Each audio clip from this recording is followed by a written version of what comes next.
Good morning students. இன்னைக்கு நம்ம second சாப்டர்ல எக்ஸசைஸ் 2.7ல 10th சம் பார்க்க போறோம். சம்ல என்ன கொடுத்திருக்காங்க பாருங்க. A man joined a company as assistant manager. The company gave him a starting salary of ₹60,000 and agreed to increase his salary 5% annually. What will be his salary after 5 years? என்ன கொடுத்திருக்காங்க பாருங்க. A man joined in a company. ஒரு கம்பெனியில் என்ன எப்படி போய் join பண்ணுறாரு, assistant மேனேஜராக போய் ஜாயின் பண்ணுறாரு. அவருக்கு ஸ்டார்டிங் சேலரி வந்து ₹60,000. அடுத்து ஒவ்வொரு வருஷமும் அவருக்கு சேலரி இன்க்ரீஸ் பண்ணுவாங்க இல்லையா, அது எப்படி இன்க்ரீஸ் பண்ணுறாங்க அப்படின்னா ஒவ்வொரு வருஷமும் 5% இன்க்ரீஸ் பண்ணுறாங்க. இந்த ரேஷியோவில் அவருக்கு சேலரி கொடுத்தாங்கன்னா what will be his salary after 5 years, 5 வருஷம் கழிச்சு அவரோட சேலரி என்ன அப்படின்னு அவங்க கொஸ்டினை கேட்டிருக்காங்க. சரியா? ஸோ கிவன்லாம் எழுதி வைப்போம். சேலரி ஃபார் ஃபர்ஸ்ட் இயரில் அவருக்கு என்ன சேலரி, ஸ்டார்டிங்கில் 60,000. அதே மாதிரி இப்போ salary for second year, first இயரில் 60,000 வாங்குறாரு. செகண்ட் இயரில் என்ன ஆகும், ஏற்கனவே வாங்கின அமௌண்ட்டை விட ஒரு 5% அதிகமாகும் இல்லையா. ஏற்கனவே வாங்கின சேலரி வந்து 60,000 ப்ளஸ் இந்த 5% வந்து எதில் இருந்து பார்ப்பாங்க, அவரோட சேலரியில் தான் பார்ப்பாங்க. ஸோ அவரோட சேலரி இன்ட்டு 5%, 5% அப்படிங்கிறத நம்ம எப்படி போடலாம், பை 100 அப்படின்னு போடலாம். ஸோ ஏற்கனவே 60,000 ப்ளஸ் இந்த 60,000க்கு ஒரு 5% அப்படின்றனால 5/100 அப்படின்னு நம்ம போட போகிறோம். இப்போ நம்ம இதுலேருந்து என்ன செய்யலாம், அந்த 60,000 வெளில இருக்கும். ஸோ இந்த 60,000 நான் ஜஸ்ட் சிம்பிளிஃபை பண்ணிகிட்டு இருக்கேன். 60,000 வெளில எடுத்தாச்சுன்னா என்ன ஆகும், இந்த டேர்ம் வெளில எடுத்தாச்சு, இதுமாரி நாங்கள் 1 போடணும். ப்ளஸ் இங்கே 60,000 வெளில எடுத்தாச்சு, ரிமைனிங் என்ன இருக்கும், 5/100 மட்டும் நமக்கு இருக்கும். ஓகே, இப்போ அடுத்து என்ன செய்யலாம், இது நம்ம கிராஸ் மல்டிபிளிகேஷன் கொண்டு போயிடலாமா. ஸோ இது எப்படி எழுதலாம், நம்ம 60,000 இன்ட்டு 1 × 100 என்ன ஆகும், 100 ப்ளஸ் 5/100 அப்படின்னு ஒரு டேர்ம் வரும். ஓகே, நெக்ஸ்ட் என்ன பண்ணலாம், இதை 60,000 இன்ட்டு 105/100 அப்படின்னு வந்துடும். 105/100 அப்படின்னு வந்துடுது. இது நம்ம இப்படியே வச்சுக்கலாம், இல்லாட்டி நம்ம இன்னும் சிம்பிளிஃபை பண்ணாலும் பண்ணிக்கலாம். 5th டேபிள் கட் பண்ணோம் அப்படின்னா 5 2s are 0, 5 2s are 10, remaining 0 அப்படி போட்டுலாம். இங்கே 5 2s are 10, 1 5 is 5. So 60,000 into 21/20 அப்படிங்கிறது அவரோட செகண்ட் இயர் சேலரி. நம்ம டோட்டலாக இப்போ கால்குலேட் பண்ணுற அவசியம் கிடையாது. இதை மல்டிப்ளை பண்ணி என்ன ஆன்சர் வரும்ன்றதெல்லாம் எழுத தேவையில்லை. இது வந்து செகண்ட் இயர் சேலரி, இந்த ரேஷியோவில் இருக்குது, நம்ம தெரிஞ்சுக்கிட்டா போதும். சரியா? அதே மாதிரி சேலரி ஃபார் தேர்ட் இயரில் இப்போ இவரோட சேலரி என்னவா இருக்குன்னு பாருங்கள். ஃபர்ஸ்ட் இயரில் 60,000 இருந்தது, செகண்ட் இயரில் என்ன எக்ஸ்ட்ராவாக இருக்குது, இந்த 21/20 அப்படிங்கிற டேர்ம் மட்டும் தான் எக்ஸ்ட்ராவாக இருக்குது. அதே மாதிரி தேர்ட் இயருக்கு இந்த டேர்ம் இன்னொரு டேர்ம் அதிகமாக போகும் இல்லையா. இப்போ 60,000 இன்ட்டு 21/20 அப்படிங்கிறது செகண்ட் இயருக்கு, இது கூட இன்னொரு 21/20 ஆட் ஆச்சுன்னா அது தேர்ட் இயருக்கு வந்துடும். அப்போ 2 டைம்ஸ் நமக்கு என்ன வந்துடும், 21/20 அப்படிங்கிற டேர்ம் வந்துடும். அப்போ 60,000 இன்ட்டு 21/20 த ஹோல் ஸ்கொயர் அப்படின்னு நம்ம எழுதிக்கலாம். இது வந்து தேர்ட் இயருக்கு. இப்படி வரிசையாக போகிறப்ப நமக்கு என்ன வேணும்னு கேட்டிருக்காங்க, ஆஃப்டர் 5 years அவரோட சேலரி என்னன்னு கேட்டிருக்காங்க. ஆஃப்டர் 5 years கம்ப்ளீட் ஆனதுக்கப்புறம் அப்படின்றப்ப நமக்கு 6th year ஸ்டார்ட் ஆகிடும். அப்போ நமக்கு என்ன செய்ய போகிறோம், நம்ம T6 கண்டுபிடிக்க போகிறோம். 6th இயரில் அவரோட சேலரி என்னவா இருக்கும் அப்படின்றத நமக்கு பார்க்க போகிறோம். இது கிராஜுவலாக இன்க்ரீஸ் ஆகிட்டே போகுது இல்லையா. ஸோ இது வந்து நமக்கு எதில் இருக்குது, ஜிபியில் இருக்குது. ஒவ்வொரு வருஷமும் 5 years அப்படி 5% வந்து அவரோட சேலரி இன்க்ரிமெண்ட் இருக்குது. அதனால் இந்த டேர்ம்ஸ் வந்து நமக்கு எதில் வந்துடும், ஜிபியில் வந்துடும். ஸோ ஃபர்ஸ்ட் டேர்ம் என்ன வாங்க இருக்குது, இங்கே 60,000 ஃபர்ஸ்ட் மந்த் சேலரி வந்து 60,000. ரேஷியோ எப்படி நம்ம கண்டுபிடிப்போம், T2/T1 இல்லையா. செகண்ட் இயர் சேலரி வந்து 60,000 into 21/20 by first year salary T2, இது வந்து T2/T1. ஸோ நமக்கு 60,000 இப்போ கேன்சல் ஆயிருமா, டோட்டலாக 60,000 கேன்சல் ஆயிரும். என்ன வந்துடும், 21/20 அப்படிங்கிற நம்பர் மட்டும் இது வந்துடும். சரி, நமக்கு டிஎனுக்குரிய ஃபார்முலா வந்து தெரியும், Tn = A(r)(n-1). இப்போ நமக்கு என்ன வேணும், 6th இயரில் அவரோட சேலரி என்னன்னு தெரியணும். ஸோ என்னுக்கு பதிலாக 6 அப்ளை பண்ணுறோம், ஏக்கு வேல்யூ தெரியும், ஆருக்கு வேல்யூ தெரியும், பவரில் n-1, என்னுக்கு பதிலாக மறுபடியும் 6 - 1. இப்போ இது என்னாகும், 6ல் 1 பண்ணால் 5 ஆகுமா. இப்போ நம்ம மறுபடியும் இப்போ 21/20 அப்படிங்கிறது இப்போ வந்து நம்ம இது வரைக்கும் நம்ம எதுவுமே கால்குலேட் பண்ணி ஆன்சராக எழுதலாம், ஜஸ்ட் அப்படியே நிப்பாட்டிக்கிட்டோம். ஆனால் இப்போ நமக்கு என்ன வேணும் அப்படின்னா ஆன்சராக கண்டுபிடிக்கணும். ஸோ இதை வந்து இன்னும் எந்த அளவுக்கு சிம்பிளிஃபை பண்ண முடியுமோ பண்ணணும். ஃபர்தர் இப்போ என்ன செய்ய போகிறோம், நம்ம இந்த டைம் இங்கேயே அப்படியே கூட வச்சுருந்துருக்கலாம். பை 100 இருந்ததுன்னா நம்ம பாயிண்ட்டை மட்டும் வச்சு நம்ம இந்த நம்பரை ஈஸியாக சிம்பிளிஃபை பண்ணியிருந்துருக்கலாம் இல்லையா. ஸோ அது மறுபடியும் இந்த நம்பரை கொண்டு வரதுக்காக நான் என்ன செய்கிறேன், கீழே 100 இருந்தால் பாயிண்ட் வைக்கிறது ஈஸின்றதுக்காக மறுபடியும் ஒரு 5 கீழேயும் மேலேயும் மல்டிப்ளை பண்ணுறோம். அப்போ என்ன ஆகும், கீழே 100 ஆயிரும், மேலே 105 வந்துடும். இப்போ இந்த நம்பர் என்ன செய்யலாம், கட் பண்ணதெல்லாம் வேண்டாம், ஜீரோஸ் இருக்குது, 2 zeros இருக்குது. இப்போ என்ன செய்வோம், 2 நம்பர்ஸ்க்கு முன்னாடி பாயிண்ட்டை வைக்கணும். கீழே எத்தனை ஜீரோஸ் இருக்கோ அத்தனை டெசிமல் பிளேஸ் முன்னாடி நம்ம என்ன செய்ய போகிறோம், பாயிண்ட்டை வைக்க போகிறோம். ஸோ கீழே 2 ஜீரோஸ்னா 2 நம்பருக்கு முன்னாடி, 3 ஜீரோஸ் இருந்ததுன்னா 3 நம்பருக்கு முன்னாடி அந்த மாதிரி வந்துடும். ஸோ இங்கே 2 ஜீரோஸ் இருக்கிறதுனால 2 நம்பருக்கு முன்னாடினா 1.05 the whole power 5 அப்படின்னு வந்துடுது. இப்போ நம்மளோட ப்ராப்ளம் என்ன, இந்த 1.05 the whole power 5 நம்ம கண்டுபிடிக்கணும். அப்படி என்ன செய்யணும், இப்போ ஜஸ்ட் பாயிண்ட் இல்லாமல் நம்ம இந்த 105 5 டைம்ஸ் போட்டு மல்டிப்ளை பண்ணணும். 105 5 டைம்ஸ் போட்டு மல்டிப்ளை பண்ணணும். ஜஸ்ட் பாருங்க, 2 டைம்ஸ் மட்டும் நான் போட்டு முதல்ல மல்டிப்ளை பண்ணியிருக்கேன், 11,025 வருது. மறுபடியும் ஒரு 2 டைமில் 105 மல்டிப்ளை பண்ணுறப்ப அதே ஆன்சர் தான் வந்திருக்கும். அதாவது 2 டைம் 105 மல்டிப்ளை பண்ணுறப்ப இந்த ஆன்சர் இந்த ஸ்டெப்போட முடியுது, 111,025. மறுபடியும் இதே மாதிரி, ஏன்னா இங்கே 5 டைம்ஸ் வருது இல்லையா நமக்கு, இங்கே 5 டைம்ஸ், இங்கே 2 டைம்ஸ் முடிஞ்சு இன்னொரு 2 டைம் எடுத்து பண்ணுறப்ப இது அதே ஆன்சர் தான் வந்திருக்கும். ஸோ அதே ஆன்சர் மறுபடியும் கீழே போட்டு அதை மல்டிப்ளை பண்ணிக்கிட்டேன். இன்னொரு 105 பாக்கி இருக்குது. இங்கே 2 டைம் முடிஞ்சு, இதில் ஒரு 2 டைம் முடிஞ்சு, இப்போ 4 டைம் முடிஞ்சு, ரிமைனிங் 1 டைம் இருக்குது. இன்னொரு இப்போ 105 நம்ம மல்டிப்ளை பண்ணணும். பார்க்குறதுக்கு லாங் ப்ராசஸ் மாதிரி தெரியும், ஆனால் இது மல்டிப்ளை பண்ண ரொம்ப ஈஸியாக இருக்கும். ஆனால் டேர்ம்ஸ் எல்லாமே 1 0 அந்த மாதிரி வரதுனால ஈஸியாக மல்டிப்ளை பண்ணுற மாதிரி இருக்கும். சரியா? ஸோ டோட்டலாக மல்டிப்ளை பண்ணி முடிச்சாச்சு. இப்போ நம்ம என்ன செய்யணும், பாயிண்ட் வைக்கணும் இல்லையா? பாயிண்ட் வைக்கிறது பாருங்கள், இந்த இதில் பாருங்கள், ஃபர்ஸ்ட் ஒரு சிங்கிள் நம்பர்லேயே 2 டிஜிட்ஸ் இருக்குது. பாயிண்ட்டுக்கு அடுத்து 2 டிஜிட்ஸ் நமக்கு வருது ஒரு சிங்கிள் நம்பரில். இந்த நம்பர் எத்தனை தடவை வந்திருக்கு, நமக்கு 5 டைம்ஸ் வந்திருக்கு. ஒரு இதில் 2 டைம்னா 2 இதில் 4 டைம்ஸ் வந்திருக்கும். 2 நம்பர்ஸில் 4 டைம். இப்போ 5 நம்பர்ஸில் 5 பவர் 5 இருக்கிறதுனால 5 2s are 10. அப்போ 10 டிஜிட்டுக்கு முன்னாடி நம்ம பாயிண்ட் வச்சிருக்கணும். இப்போ இந்த ஆன்சரில் 10 டிஜிட் நீங்கள் கவுண்ட் பண்ணுங்கள். அப்போ என்ன ஆகும், 2க்கு முன்னாடி அந்த பாயிண்ட் வரும். அப்போ இது எப்படி எழுதலாம், நம்ம 1 பாயிண்ட்டுக்கு அடுத்து இத்தனை டிஜிட் வேணுன்ற அவசியம் கூட இல்லை. பாயிண்ட்டுக்கு அப்புறம் ஒரு 3 டிஜிட்ஸோ ஒரு 2 டிஜிட்ஸ் கூட நம்ம எழுதிக்கலாம். இப்போ 5 டிஜிட் நான் எழுதியிருக்கேன். 1.2762 வரைக்கும் எடுத்திருக்கேன். ரிமைனிங் நம்பர்ஸ்லாம் கூட விட்டுடலாம், வேண்டாம். ஸோ இது எழுதியாச்சு. இப்போ என்ன செய்ய போகிறது, 6ஆல் அப்படியே மல்டிப்ளை பண்ணிக்கிறோம். முதல்ல ஜஸ்ட் 6ஆல் மட்டுமே மல்டிப்ளை பண்ணுங்க. அப்போ இந்த என்ன ஆன்சர் 765768 வரும். 5 டிஜிட்க்கு முன்னாடி பாயிண்ட்டு இந்த இடத்துல வந்துருந்துருக்கும். இப்போ நமக்கு ஜீரோஸ் இருக்குதுல, எத்தனை ஜீரோஸ் இருக்குது, 4 ஜீரோஸ் இருக்குது. அப்போ என்ன ஆகும், இந்த பாயிண்ட்டு 4 நம்பர் தாண்டி வெளில போகணும் இல்லையா? ஸோ இந்த பாயிண்ட்டு 1 2 3 4 இந்த டிஜிட்டை தாண்டி இந்த இடத்துக்கு வந்திருக்கணும். அப்போ நமக்கு என்ன ஆன்சர் வரும், 76,576.8 அப்படின்னு வரும். இது ருபீஸ் தானே, இது சேலரி யாருமே 80 பைசா அப்படின்னு யாரும் நம்ம தரப்போகிறது எல்லாமே வந்து ஹோல் நம்பரை தான் கொடுப்பாங்க. So this is approximately equal to rupees 76,000. எப்படி ரவுண்ட் அப் பண்ணணும், பாயிண்ட்டுக்கு அடுத்து 5 and above இருந்ததுன்னா இதுக்கு முன்னாடி டிஜிட்டோட 1 நம்ம ஆட் பண்ணிக்கலாம். அதாவது நெக்ஸ்ட் நம்பருக்கு நம்ம கொண்டு போயிடலாம். பாயிண்ட் 5 and above இருந்ததுன்னா நெக்ஸ்ட் நம்பருக்கு நம்ம கொண்டு போக போகிறோம். ஸோ 76,576 அப்படிங்கிறத நம்ம எப்படி எழுதலாம், 76,577 அப்படின்னு எழுதலாம்.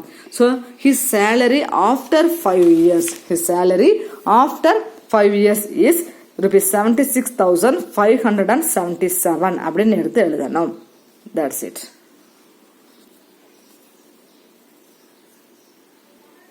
ஸோ அதே மாதிரி எக்ஸசைஸ் 11th சம் பாருங்க. எக்ஸசைஸில் Sivamani is attending an interview for a job and the company gave 2 offers to him. Offer A, rupees 20,000 to start with followed by a guaranteed annual increase of 6% for the first 5 years. Offer B, rupees 22,000 to start with followed by a guaranteed annual increase of 3% for the first 5 years. What is his salary in the 4th year with respect to the offers A and B? என்ன சொல்றாங்க பாருங்க, சிவமணி அப்படிங்கிறவருக்கு 2 விதமான offers கிடைக்குது.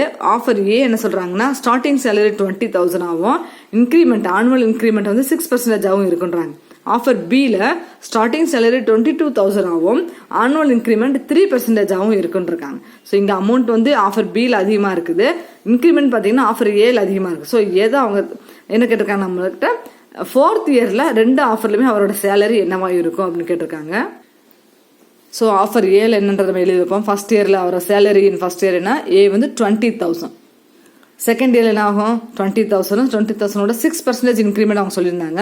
இப்போ into 6/100 last some மாதிரி தான் செய்ய போகிறோம். ஸோ இங்கே 20,000 வெளில எடுத்தோம்னா இந்த டேர்ம் ஃபுல்லாக எடுத்தாச்சு. ஸோ என்ன போடுவோம், 1 போடுவோம், நடுவில் ப்ளஸ் இருக்குது. இந்த டேர்ம் எடுத்தாச்சு, ரிமைனிங் என்ன இருக்கும், 6/100 இருக்கும். ஸோ அடுத்து இதை சால்வ் பண்ணுறப்ப எப்படி இதெல்லாம் நம்ம 20,000 இன்ட்டு இந்த 100 இந்த பக்கம் வரப்ப 1 × 100 100 ஆயிரும். 100 + 6 ஸோ என்ன ஆகும், 106/100 அப்படின்னு வந்திருக்கும். ஓகே, இது வந்து செகண்ட் இயரில் அப்போ இந்த டேர்ம் மட்டும் எக்ஸ்ட்ரா ஆட் ஆயிருக்குது. அதே மாதிரி தேர்ட் இயர்னா இந்த டேர்ம் 2 டைம் ஆட் ஆகும் இல்லையா, நம்ம ஏற்கனவே சம்பளம் பார்த்தோம் இல்லையா. ஸோ சேலரி இன் தேர்ட் இயர்னா எப்படி எழுதுவோம், நம்ம 20,000 இன்ட்டு அந்த 106/100 அப்படிங்கிறது இன்னொரு டேர்ம் ஆட் ஆகிறப்ப என்ன ஆயிரும், பவரில் 2 அப்படிங்கிற நம்பர் வந்துடும். அதே மாதிரி சேலரி இன் ஃபோர்த் இயர் அப்படின்னு வரப்ப என்ன ஆகும், நமக்கு 20,000 இன்ட்டு 106/100 the whole power 3 அப்படின்னு வந்து ஃபோர்த் இயர்னா பவரில் 3. இந்த டேர்ம் கூட இன்னும் ஒரு டேர்ம் எக்ஸ்ட்ராவாக ஆட் ஆயிரும். சரி, அப்போ இதுலேயே நம்ம கட் பண்ணலாம் வேணாம், பை 0 ஏற்கனவே 100 வரதுனால நம்ம என்ன செய்யலாம், 20,000 நான் அப்படியே வச்சுக்கிறேன். 106/100 கீழே 2 zeros வந்துருச்சு. அப்போ 2 நம்பருக்கு முன்னாடி நம்ம பாயிண்ட் பிளேஸ் பண்ணுறப்போ 1.06 the whole power 3 அப்படின்னு வந்துடும். அப்போ நம்ம என்ன செய்யணும், 1.06 3 டைம் போட்டு மல்டிப்ளை பண்ணணும். அந்த மாதிரி தனியாக போட்டு பார்த்துக்கோங்க. எனக்கு என்ன ஆன்சர் வரும்னா 1.19101 அப்படிங்கிற ஆன்சர் வருது. So 20,000 into 1.19101. இது இப்போ என்ன செய்யணும், 2வால் ஜஸ்ட் மல்டிப்ளை பண்ணிக்கலாம். ஃபர்ஸ்ட்டு 2வால் மல்டிப்ளை பண்ணுறப்ப என்ன ஆகும், 1 2 is 2, 0 into 2 0, 1 2 is 2, 9 2s are 18, remainder 1, 1 2 is 2, 2 plus 1 3 ஆயிருக்கும், 1 2 is 2 வந்துடும். அடுத்து நம்ம பின்னாடி எத்தனை ஜீரோஸ் ஆட் பண்ணணும், 4 zeros ஆட் பண்ணணும். இப்போ 1 2 3 4 zeros ஆட் பண்ணியாச்சு. இப்போ நம்ம பாயிண்ட் பிளேஸ் பண்ணுறப்ப 1 2 3 4 5 நம்பர்ஸ்க்கு முன்னாடி நம்ம பாயிண்ட் வைக்கணும். இப்போ 1 2 3 4 5 இதுக்கு முன்னாடி நம்ம பாயிண்ட் வைக்கிறப்ப என்ன ஆகும், அப்ராக்சிமேட்லி 23,820. பாயிண்ட்டுக்கு அடுத்து 20 பைசா தான் வந்திருக்கு. இப்போ நம்ம ஜஸ்ட் நெக்லெக்ட் பண்ணிடலாம். என்ன சொல்லியிருக்கேன், பாயிண்ட்டுக்கு அப்புறம் 5 and above இருந்தால் தான் 1 ரூபாய் நம்ம ஆட் பண்ணிக்கிறோம். இங்கே 5 விட லெஸ்ஸர் நம்பராக இருந்ததுன்னா just we can cut it. சரியா, ஸோ 23,820 அப்படிங்கிற நம்பர் நமக்கு வந்திருக்குது. அதுதான் அவரோட சேலரி. ஆஃபர் ஏஐ பொறுத்த வரைக்கும் அவரோட 4th இயர் சேலரி இதுதான். சரியா, இங்கே நம்ம செகண்ட் இயருக்கு தேர்ட் இயருக்கு என்ன வரும் அமௌண்ட் எல்லாம் கால்குலேட் பண்ண வேண்டியதில்லை. டேரெக்டாக 4th இயர் அமௌண்ட்டை மட்டும் நம்ம கால்குலேட் பண்ணிட்டா போதும். அதே மாதிரி ஆஃபர் பியை பொறுத்த வரைக்கும் அவரோட சேலரி என்னன்னு தெரியணும். So salary in first year அவங்க ஆஃபர் பியில் 22,000 சொல்லியிருக்காங்க. இப்போ சேலரி இன் செகண்ட் இயர் என்ன ஆகும், இது கூட 3% தான் எக்ஸ்ட்ரான்னு சொல்லியிருக்காங்க. இப்போ 22,000 + 22,000 இன்ட்டு 3/100. அப்போ இங்கே அதே மாதிரி 22,000 வெளில எடுத்தா என்ன ஆகும், இந்த டைம் ஃபுல்லாக எடுத்தாச்சுன்னா இங்கே 1 போடுவோம், நடுவில் ப்ளஸ் இருக்குது அப்படியே போட்டுக்கலாம். இந்த டைம் ஃபுல்லாக எடுத்தாச்சுன்னா 3/100 மட்டும். இப்போ இதுவும் கிராஸ் மல்டிப்ளை பண்ணுறப்ப என்ன ஆகும், 1 × 100 100 100 + 3 103/100 வந்துடும். இது அடுத்த தேர்ட் இயர் வேணா எழுதலாம், எழுதாமல் டேரெக்டாக 4th இயர் எழுதினாலும் எழுதிக்கலாம். ஸோ சேலரி இன் 4th இயர் என்ன ஆகும், 4th இயரில் அவரோட சேலரி என்ன வரும், 22,000 இன்ட்டு 103/100. இங்கே 4th இயர் நம்ம பார்த்தோம் பவரில் 3 தானே வந்துச்சு. அப்போ இங்கேயும் 4th இயரில் பவரில் என்ன ஆகும், பவரில் 3 அப்படிங்கிற நம்பர் தான் வரும். அப்போ நம்ம இதையும் எப்படி எழுதலாம், 22,000 இன்ட்டு கீழே 00 வந்துருச்சு. அப்போ 2 நம்பருக்கு முன்னாடி நம்ம பாயிண்ட் வைக்கிறப்பனாகும் 1.03 the whole power 3 அப்படின்னு வந்துடும். ஸோ இப்போ இங்கே 1.03 ஆன்சர் என்னன்னு பாருங்க, 1.092727. ஸோ இந்த ரெண்டு நம்பரையும் மல்டிப்ளை பண்ணுறதுக்கு என்ன ஆன்சர் வரும் அப்படின்னா 24,039.994 அப்படின்னு வரும். ஸோ இது அப்ராக்சிமேட்டாக பாயிண்ட்ஸ் எல்லாமே எழுதணும் அப்படின்னா எப்படி எழுதிக்கலாம், பாயிண்ட்டுக்கு அடுத்து நமக்கு என்ன வந்துருக்குது 5 and above வந்துருச்சு. அப்போ இங்கே 1 ரூபாய் ஆட் பண்ணிக்கலாமா, அப்போ என்ன ஆகும் 39 rupees அப்படிங்கிறது இங்கே 40 rupees வந்துடும் இல்லையா. ஸோ 24,040 rupees அப்படின்னு வந்துடும். ஸோ ஆன்சர் மட்டும் எடுத்து எழுதிக்கலாம். இன் ஆஃபர் ஏ 4th இயர் சேலரி நமக்கு என்ன வந்துச்சு, ஆஃபர் இயரில் 23,820 23,820. அதே மாதிரி ஆஃபர் பியில் 4th இயர் சேலரி என்ன வந்துச்சு 24,040. ஸோ எந்த ஆஃபர் பெஸ்டான ஆஃபர் அப்படின்னா ஆஃபர் பி தான் அவருக்கு பெஸ்டான ஆஃபர்ஸ். ஏன்னா சேலரியுடைய அமௌண்ட் வந்து கூடியிருக்கு அவருக்கு. சரியா, ஓகே. நம்ம 12th சம் பார்க்கலாம். If ABC are 3 consecutive terms of an AP and XYZ are 3 consecutive terms of a GP, then prove that x power b minus c into y power c minus a into z power a minus b equal to 1. என்ன கொடுத்துருக்காங்கன்னு பாருங்க. ABC அப்படிங்கிறது ஏபியில் இருக்குது, XYZ அப்படிங்கிறது ஜிபியில் இருக்குது. இப்படி இருந்ததுன்னா அவங்க சொல்கிற அந்த குவான்டிட்டி ஈக்குவல் டு 1 அப்படின்னு நம்ம ப்ரூவ் பண்ண போகிறோம். சரியா, ஸோ ஏபியில் இருந்தது அப்படின்னா நமக்கு என்ன கண்டிஷன் தெரியும், D1 ஈக்குவல் டு D2, அதாவது D1 ஈக்குவல் டு D2 எடுப்போம். நம்ம D1 எப்படி கண்டிப்போம், இந்த அடுத்த கான்ஸ்டிடியூட்டிவ் டேர்ம்ஸோட டிஃப்ரென்ஸ் எடுப்போம் இல்லையா. T2 minus T1 T2 minus T1 equal to T3 minus T2. அப்போ C minus B அதுக்கு ஈக்குவலாக இருக்கணும். இப்போ B எல்லாம் ஒரு சீக்கிரம் இங்கே B இங்கே மைனஸ் B இந்த பக்கம் இருப்ப ப்ளஸ் B அப்படின்னு வந்துடும். Already we have C minus இந்த பக்கம் இருப்ப ப்ளஸ் சின்னு வந்துடும். ஸோ இதனாகும் 2b = a + c அப்படின்னு எழுதிக்கலாம். இது ஒரு கண்டிஷன் நம்ம சம்மில் தேவைப்படுறப்ப யூஸ் பண்ணிக்கலாம். இது வந்து நம்ம ஈக்குவேஷன் நம்பர் 1 அப்படின்னு கூட வச்சுக்கலாம். நமக்கு பின்னாடி இது தேவைப்படும். அதே மாதிரி XYZ அப்படிங்கிறது எதில் இருக்குன்னு சொல்லியிருக்காங்கன்னா ஜிபியில் இருக்குது அப்படின்னு சொல்கிறாங்க. ஜிபிக்கு என்ன கண்டிஷன்? T2/T1 ரேஷியோ தான். R1 = R2 அப்படின்னு நம்ம எடுக்கணும். R1 = R2. அப்போ R1 என்ன? T2/T1. இப்போ Y/X ஈக்குவல் அது ஏக்கு ஈக்குவலாக இருக்கணும். T3/T2. அப்போ Z/Yக்கு அது ஈக்குவலாக இருக்கணும். ஸோ இது என்ன செய்யலாம்? நம்ம கிராஸ் மல்டிப்ளை பண்ணலாமா? ஸோ y² = xz அப்படின்னு எடுத்துக்கலாம். y² = xz அப்படின்னு எடுத்துக்கலாம். இந்த ரிலேஷன் ஒரு தேவைப்பட்ட யூஸ் பண்ணிக்கலாம். இதே நம்ம என்ன செய்யலாம்? இது ரெண்டும் ஈக்குவல் அப்படின்னு சொல்லியிருக்காங்களா, இந்த ரேஷியோவை ஈக்குவல்/k அப்படின்னு நம்ம எடுத்துக்கலாம். y/xன்றது ஒரு ரேஷியோ, அந்த ரேஷியோ எதுக்கு ஈக்குவலாக இருக்குது? z/yக்கு ஈக்குவலாக இருக்குது. இதை இன்னொரு கான்ஸ்டன்ட்டுக்கு நம்ம ஈக்குவல் பண்ணி எழுதிக்கலாம். =k அப்படின்னு எடுத்துக்கலாம். இப்படி எடுத்தோம்னா ஒவ்வொரு டேர்மையும் நம்ம ஈக்குவல் பண்ண முடியும். அப்போ y/x = kன்னு எடுத்தோம்னா y/x = k அப்படி நம்ம எடுத்தோம்னா y = xkன்னு எழுதிக்கலாம். அதே மாதிரி z/yையும் k ஈக்குவல் பண்ணோம்னா z/y = k அப்படி நம்ம எடுத்தோம்னா z = yk அப்படி நம்ம எடுத்துக்கலாம். z = yk அப்படி நம்ம எடுத்துக்கலாம். சரியா? இப்போ நமக்கு சம் என்ன கேட்டிருக்காங்களோ அதை எழுதுவோம். x⁻b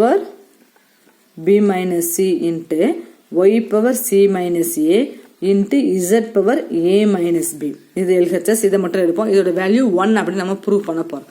இப்போ வந்து நான் என்ன செய்ய போகிறேன்? எக்ஸை நான் அப்படியே வச்சுக்க போகிறேன். எக்ஸை நான் எதுவுமே சேஞ்ச் பண்ண போகிறதில்ல. எக்ஸை நான் அப்படியே வச்சுக்கிறேன். இப்போ இந்த இதில் என்ன செய்ய போகிறேன்? எக்ஸை மட்டும் அப்படியே வச்சுக்கிறேன். இந்த ஒய் இசட் எல்லாமே இன் டேர்ம்ஸ் ஆஃப் எக்ஸாக நம்ம மாற்றி எழுதணும். ஸோ அந்த மாதிரி வேல்யூஸ் நமக்கு இருக்கான்னு பார்ப்போம். Y in terms of x இருக்குது. அப்போ ஒய்க்கு பதிலாக எல்லாமே எக்ஸாகவே இங்கே மாறிடும். ஒய் டேர்மே வராது. அதே மாதிரி இசட்டுக்கு பார்த்தீங்கன்னா ஒய் வந்துட்டு இருக்கு, இன்னும் நம்ம எக்ஸா கன்வெர்ட் பண்ணலை. அப்போ என்ன செய்யணும்? இதுவும் எக்ஸா வரணும்னா என்ன செய்யலாம்? ஏற்கனவே ஒய் = xkன்னு வச்சிருக்கோம் இல்லையா? இந்த வேல்யூ எடுத்து நம்ம இங்கே அப்ளை பண்ணுவோம். ஒய்யோட வேல்யூ இங்கே அப்ளை பண்ண என்ன ஆகும்? z = ஒய்க்கு பதிலாக xkவை இங்கே போட்டுக்கலாம். அப்போ ஒய்க்கு பதிலாக xk, ஏற்கனவே ஒரு k அங்கே இருக்குது. அப்போ இது எப்படி எழுதலாம்? xk² அப்படின்னு எழுதலாம். அப்போ ஒய்க்கு பதிலாக xkன்னு எழுதிக்கலாம். இசட்டுக்கு பதிலாக xk² எழுதிக்கலாம். அப்போ ஒய் இசட் எல்லாமே என்ன செய்யறோம்? இன் டேர்ம்ஸ் ஆஃப் எக்ஸா நம்ம மாற்றுறோம். அப்படி செஞ்சா நம்ம சம் சால்வ் பண்ண முடியும். அதனால தான் =k அப்படின்ற கான்ஸ்டன்ட்டை நம்ம இன்ட்ரடியூஸ் பண்ணோம். சரி, அப்போ எக்ஸை நான் அப்படியே வச்சுக்கிறேன். x⁻b - c இன்ட்டு ஒய் என்ன ஆகும்? xk ஆகணும். ஒய்யோட value xk ⁻c - a into Z என்ன ஆகும்? xk² அப்படின்னு வரும். xk² இன்ட்டு பவரில் a - b அப்படின்னு வந்துடும். ஸோ இப்போ நம்ம பவர்ஸை ஸ்பிளிட் பண்ணி எழுதுவோம். ஃபர்ஸ்ட் டேர்ம் அப்படி வச்சுக்கலாம். x⁻b - c இன்ட்டு இப்போ இதை நம்ம என்ன செய்யலாம்? பவர் வந்து ரெண்டு டேர்முக்குமே காமன் ஆனது. அப்போ x பவர்லையும் c - a எழுதலாம். இன்ட்டு k பவருக்கும் c - a எழுதிக்கலாம். அதே மாதிரி இங்கே பார்த்தீங்கன்னா எக்ஸுக்கும் a - b எழுதணும், k²க்கும் a - b அப்படிங்கிறது பவராக எழுதணும். So into x⁻a - b into கேக்கு வந்து ஏற்கனவே ஒரு 2 இருக்குது. இப்போ அந்த 2வை சேர்த்து நம்ம மல்டிப்ளை பண்ணிக்கலாம். இப்போ பவரில் என்ன ஆகும்? 2a - 2b அப்படின்னு வந்துடும். 2a - 2b. ஸோ பவரை ஸ்பிளிட் பண்ணி எழுதியிருக்கோம். இப்போ நம்ம அடுத்து என்ன செய்யறோம்னா எக்ஸ் எல்லாம் ஒன்று சேர்த்து எழுதிக்கலாம். அப்போ எக்ஸ் எழுதுறப்ப எக்ஸோட பவர்ஸ் மல்டிப்ளிகேஷனில் இருக்கிறப்ப கீழே பேஸ் ஒரே மாதிரி இருந்ததுன்னா பவரை ஆட் பண்ணி எழுதணும். இது ஒரு ரூலு, நல்லா ஞாபகத்தில் வச்சுக்கோங்க. மல்டிப்ளிகேஷனில் இருக்கிறப்ப கீழே பேஸ் ஒரே மாதிரி இருந்ததுன்னா மேலே இருக்க பவர் நம்ம என்ன செய்யலாம்? ஆட் பண்ணலாம். இப்போ எத்தனை எக்ஸ் இருக்குன்னு பாருங்க. இங்கே ஒரு டைம் இருக்குது, இங்கே ஒரு டைம் இருக்குது, இங்கே ஒரு டைம் இருக்குது. ஸோ 3 டைம்ஸ் நம்ம எக்ஸ் வச்சுருக்கோம். அதை 1 டைம் மட்டும் இப்போ எக்ஸ் காமன் எழுதுனா போதும். பவரில் இருக்கக்கூடிய நம்பரை இப்போ ஆட் பண்ணி எழுத போகிறோம். இப்போ ஃபர்ஸ்ட் டைம் என்ன இருக்குது? ஃபர்ஸ்ட் எக்ஸில் b - c இருக்குது. செகண்ட் எக்ஸில் c - a இருக்கு. அப்போ இங்கே எடுத்தோம்னா ப்ளஸ் போட்டு ஜாயின் பண்ணி எழுதிக்கிறோம். Plus c - a. அடுத்த எக்ஸில் என்ன இருக்குது? a - b இருக்கு. இப்போ மறுபடியும் ப்ளஸ் போட்டு a - b. இப்போ எக்ஸோட பவரில் ஒன்று சேர்த்து எழுதிட்டோம். அதே மாதிரி இன்ட்டு போட்டு கேயோட பவரையும் ஒன்று சேர்த்து எழுத போகிறோம். கே வந்து நமக்கு 2 டைம்ஸ் வந்துருக்கு இல்லையா? k power c - a. அடுத்தது இங்கே இருக்கிற இந்த வேல்யூவை ப்ளஸ் போட்டு எழுதிக்க போகிறோம். Plus 2a - 2b. சரி, நான் வரதுன்னு பார்ப்போம். சால்வ் பண்ணி பார்ப்போம். எக்ஸோட பவரில் பாருங்கள், இங்கே ப்ளஸ் சி, இங்கே மைனஸ் சி கேன்சல் ஆயிரும். ப்ளஸ் a - a கேன்சல் ஆயிரும். ப்ளஸ் b - b கேன்சல் ஆயிரும். ஸோ எக்ஸோட பவரில் 0 வந்துருச்சு. இன்ட்டு கே பவரில் என்ன வருதுன்னு பார்ப்போம். கே பவரில் ஒரு சி இருக்குது. சிக்கு அங்கே கம்பெனிக்கு எந்த சியுமே இல்லை, அதனால் அந்த சி அப்படியே போட்டுக்குருவோம். இங்கே மைனஸ் ஏ, இங்கே ப்ளஸ் 2a. இப்போ 2a ப்ளஸ் 2a -a போனோம்னா ப்ளஸ் ஒரு ஏ மட்டும் வந்திருக்கும் நமக்கு. அடுத்து இங்கே என்ன வருது -2bன்னு வருது. ஓகே, இது எக்ஸ் பவர் 0 நம்ம அப்படியே வச்சுக்கலாம். கே பவரில் இப்போ சி பிளஸ் ஏ -2bன்னு வந்துருக்குது.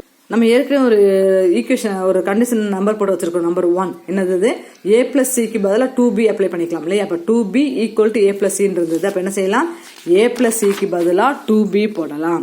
ஏ பிளஸ் சிக்கு பதிலாக என்ன போடலாம், நம்ம 2b போடலாம். இங்கே ஒரு 2b மைனஸில் இருக்குது. இது வந்து பை 1 ஈக்குவேஷன் நம்பர் 1 யூஸ் பண்ணி நம்ம இதை எழுதியிருக்கோம். அப்போ இது x power 0 into k power ஆகும். 2bல 2b போனால் 0 ஆயிருமா. Any number to the power 0 is 1. Any number to the power 0, எந்த நம்பர் கீழே பேஸ் வந்தாலும் பவர்ல 0 வந்துருச்சுன்னா அதோட வேல்யூ 1. அப்போ இதோட வேல்யூ 1, இதோட வேல்யூ 1, ஆன்சர் என்ன ஆயிரும் 1 அப்படின்னு வந்துடும். தர்ஃபா அவங்க கொடுத்த சமம் என்ன செஞ்சுட்டோம், ஈக்குவல் டு 1 அப்படின்னு ப்ரூவ் பண்ணிட்டோம். அவங்க அதான் கேட்டிருந்தாங்க, நம்ம அதே மாதிரி ப்ரூவ் பண்ணிட்டோம். எனக்கு சம்ஸ் புரிஞ்சிருக்கும்னு நினைக்கிறேன். Thank you students.